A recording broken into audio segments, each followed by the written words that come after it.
BFM Business. BFM Bourse, partageons nos valeurs. Dans ce contexte, on cherche à mettre en valeur justement les thématiques de très long terme, parmi lesquelles l'investissement responsable. L'ISR, il continue de monter en puissance. On vous essaie d'en tirer les meilleurs fruits grâce à notre portefeuille BFM Responsable, une quinzaine de valeurs, toutes éligibles aux critères de l'investissement vert et responsable. Stanislas de Baillancourt vient de nous rejoindre, l'un des 3 gérants du portefeuille. Bonjour Stanislas. Bonjour. Pour Sycomore AM, on va parler des performances des différentes sociétés qui composent ce portefeuille. D'abord, quelles seront les grandes étapes à suivre cette année pour la poursuite du développement et de la montée en crédibilité de cette thématique socialement responsable en bourse? Alors je pense que l'ISR au sens large, c'est déjà largement accéléré son développement avec un nombre de plus important de fonds qui partagent ces idées et ces thématiques. Il y a 2 développements. Il y a en bourse et à côté de la bourse. Je pense qu'à côté de la bourse, il va y avoir des changements, notamment en France, dans les labels, qui est un point d'étape important pour augmenter la crédibilité. On va dire qu'aujourd'hui, il y a une très bonne connaissance de ces labels. Et au fur et à mesure du temps, ce qui se passe aujourd'hui, c'est qu'ils vont devenir plus exigeants. Donc, il y a des modifications à venir là-bas, ce qui est un peu une étape 2.0 de l'ISR. Donc, ça, c'est l'aspect pour tous les gens qui travaillent sur l'investissement responsable et qui investissent dans les fonds au quotidien.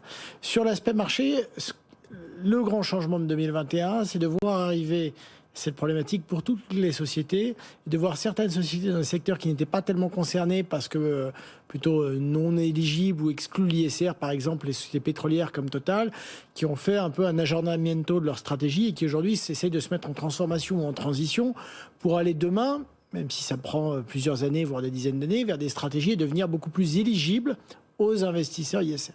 Et ça, je pense que ça va s'accélérer en 2022, avec de plus en plus d'entreprises qui, évidemment, aujourd'hui, elles regardent tous, elles commencent à intégrer à leur discours, mais il faut aussi l'intégrer à la stratégie, pas qu'au discours, les problématiques ISR, et ça va s'accentuer, y compris. Évidemment, il y a des secteurs qui, naturellement, les énergies renouvelables sont tout à fait dans l'alignement des valeurs de l'ISR, mais pour les secteurs qui en étaient beaucoup plus éloignés, ce sont eux qui sont en train de faire le plus de travail pour rattraper le train et intégrer ou pouvoir être intégrés à terme, à moyen et long terme, les portefeuilles responsables. Et l'idée, c'est que les discours et les actes convergent. L'AMF a annoncé ses priorités pour l'année 2022. Parmi ses priorités, la chasse au greenwashing. Tout à fait. Alors ça concerne et les sociétés et les investisseurs, donc à la fois dans le discours de société et les investisseurs, quand ils vont chercher des labels où l'AMF est beaucoup plus regardante aujourd'hui. Je vois par exemple dans nos fonds d'investissement chez Sycomore, quand les prospectus des fonds sont très regardés, toute la partie financière et extra-financière de nos analyses, l'AMF dissèque et regarde si ces processus existent, sont bien appliqués et correspondent à ce qui est présenté à nos clients. Donc ça, c'est un point très important. Donc on est dans un aspect de plus en plus professionnel sur cette partie-là qui est très bien et qui crédibilise davantage. Donc, et côté entreprise et côté investisseur, on est dans un marché de plus en plus précis, de plus en plus professionnel. Alors notre portefeuille, donc on rappelle une quinzaine de valeurs qui répondent toutes à ces critères, ces exigences de l'investissement responsable, parce que c'est vrai que cette thématique continue d'attirer de plus en plus de collectes et de générer de plus en plus de performances extra-financières peut-être, mais aussi financières, ça compte quand même. Depuis début 2020, notre portefeuille gagne, tenez-vous bien, 36%, plus 36, c'est plus de 2 fois mieux que l'Eurostoxx 50. Comment se déroule ce début d'année pour la thématique et pour notre portefeuille? Ce qu'on a souvent dit, c'est que les entreprises les plus responsables ont tendance à être plutôt des entreprises d'assez bonne qualité, donc avec des biais sectoriels par rapport à d'autres. Donc ça a très très bien marché en 2020. 2021 était une bonne année en termes de performance. Là, sur les quelques semaines, on ne va pas juger sur une semaine, mais on voit qu'on a un changement de typologie de marché. Vous parlez tout à l'heure de la chute du Bitcoin, du Nasdaq, etc. On a une rotation vers davantage de valeurs cycliques, avec des décodes de valorisation et un peu moins d'attrait du marché pour les valeurs de qualité qui baissent un petit peu plus. On le retrouve dans un portefeuille où les valeurs financières, où la valeur financière que nous avons, qui est Allianz, affiche une très bonne progression depuis le début de l'année. Plus 7%. Voilà, donc ça c'est un point important. On avait régulièrement discuté entre nous avec les autres gérants de la possibilité d'ajouter notamment des valeurs bancaires l'année dernière, parce que c'était très décoté dans le portefeuille. La difficulté des valeurs bancaires, notamment pour les très grandes banques, c'est qu'elles ont une base d'actifs tellement importante avec des bilans en milliers de milliards, qu'elles sont aujourd'hui à la fois sur un chiffre stratégique beaucoup plus responsable, notamment dans le financement des énergies, mais il y a encore beaucoup de choses dans leur bilan. Donc il y a toujours un petit peu un débat sur la capacité de les introduire ou pas. Ce qu'on voit, c'est que depuis le début de l'année, les banques affichent un très beau parcours.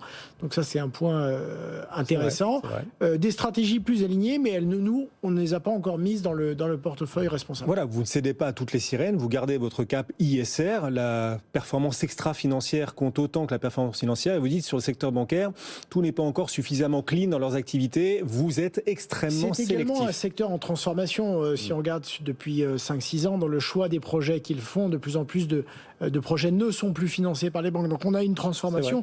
Après, étant donné la taille des banques, et par définition, elles financent également des activités de long terme.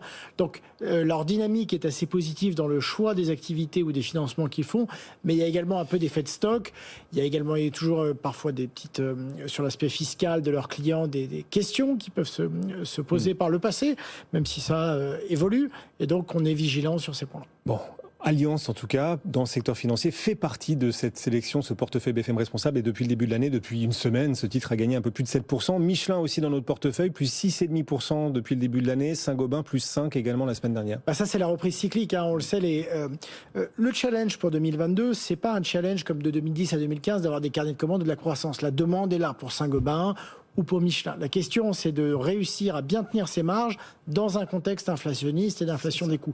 Donc, on va avoir de la croissance, ils ont la demande, ça fondamentalement, c'est quand même très rassurant, vraiment en support. Après, la question, c'est la tenue des marges. Et ce qu'on voit pour Saint-Gobain, mais d'autres aussi, les Rexel, etc., c'est que la demande est forte et qu'il y a une vraie reprise dans ces métiers.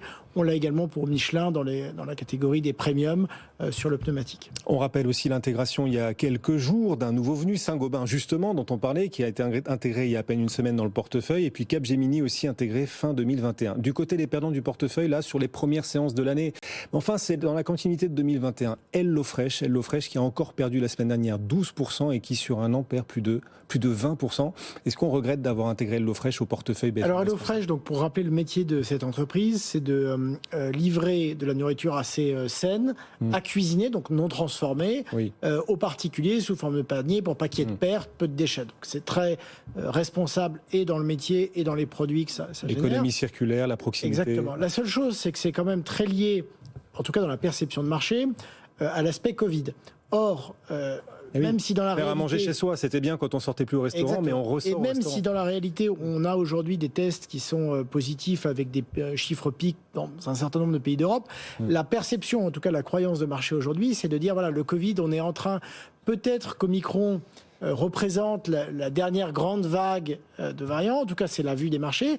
Et donc, tous les titres qui sont un petit peu dans le jargon anglais, on appelait ça des titres stay at home, donc pour rester à la maison, peuvent être perçus aujourd'hui comme finalement, si on est en train de tourner la page. Et c'est comme ça qu'on voit depuis le début de l'année des centres commerciaux, des compagnies aériennes avoir des très forts rebonds, alors qu'en même temps, on est dans la pire crise. Donc les marchés sont toujours en anticipation.